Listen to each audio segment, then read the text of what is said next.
Hey there, you so great.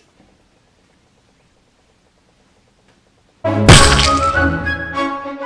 not eating for the next couple of days until Thursday when everything's on the table.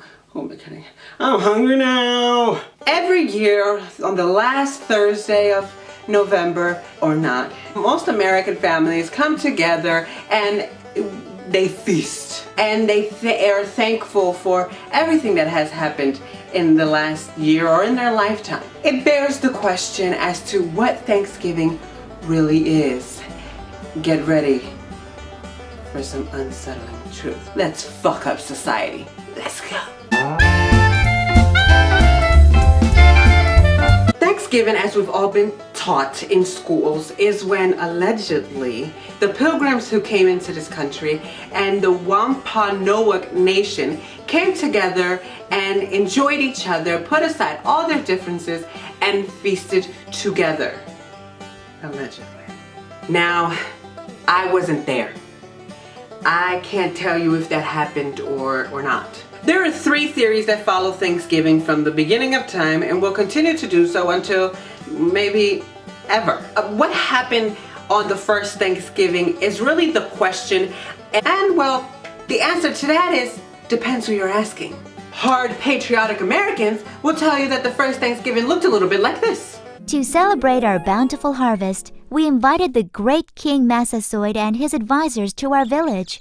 We thank God for the success of our harvest and for the kindness of the Native Americans who taught us the skills we needed to survive. While the Native Americans might tell you that it was more like a little bit like this.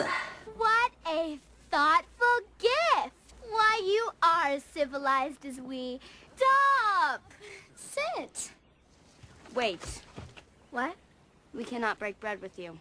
You have taken the land which is rightfully ours.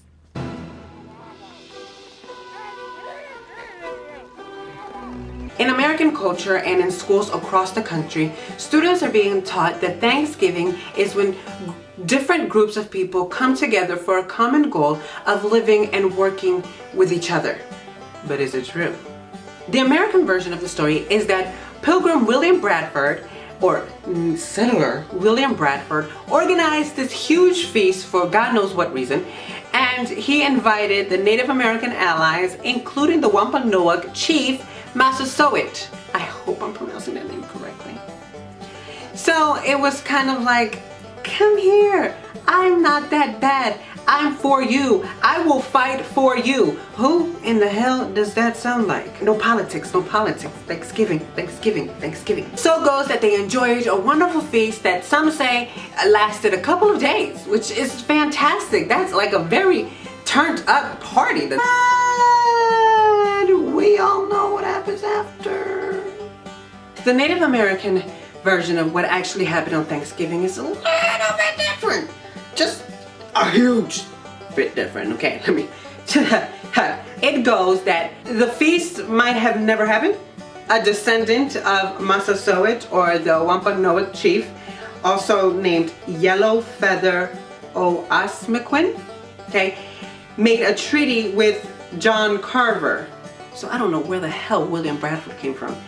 And he was the first governor of the colony, because before they even arrived, they knew who the governor was going to be. And that this treaty was like, we'll let you stay here. The Native Americans will let you stay here if you help us and defend us against our enemies, and we'll do the same in return. It's kind of like, you got my back, I got yours. Yeah. If that was the case, we all know how this treaty ended.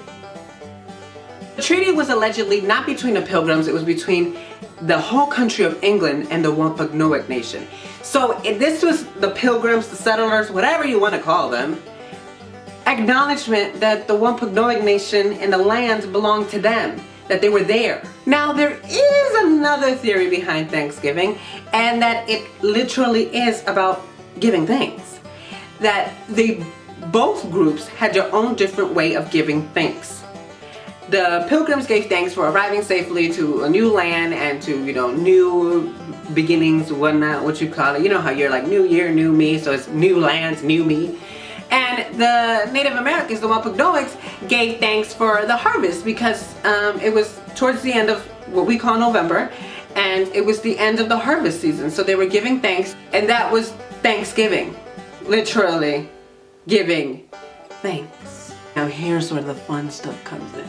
According to the Wampanoag Nation, the whole idea of the two coming together and feasting didn't happen in 1621. It didn't come until the Civil War era.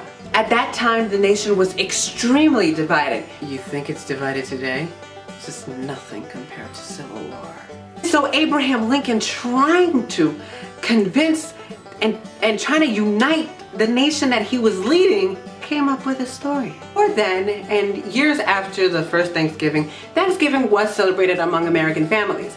But it wasn't until 1821 where Abraham Lincoln declared it a national holiday to give God thanks for everything.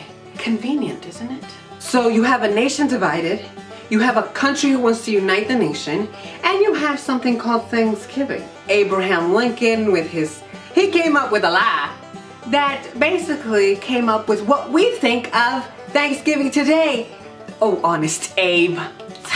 So there you have it. Was Thanksgiving a lie? Or are the Native Americans just trying to frame the Pilgrims? What really happened that first Thanksgiving? The world may never know. And before we go, I want to say that I want to give thanks to all of you guys who watch me every week. I know it's about 2 of you, but thank you anyway. I appreciate all the love. Thank you for watching this video. Make sure you give this video a thumbs up and subscribe to my channel and come back next week for more here on That's Juan. Enjoy your Thanksgiving and yum yum yum. Eat up. And I'll see you guys next week.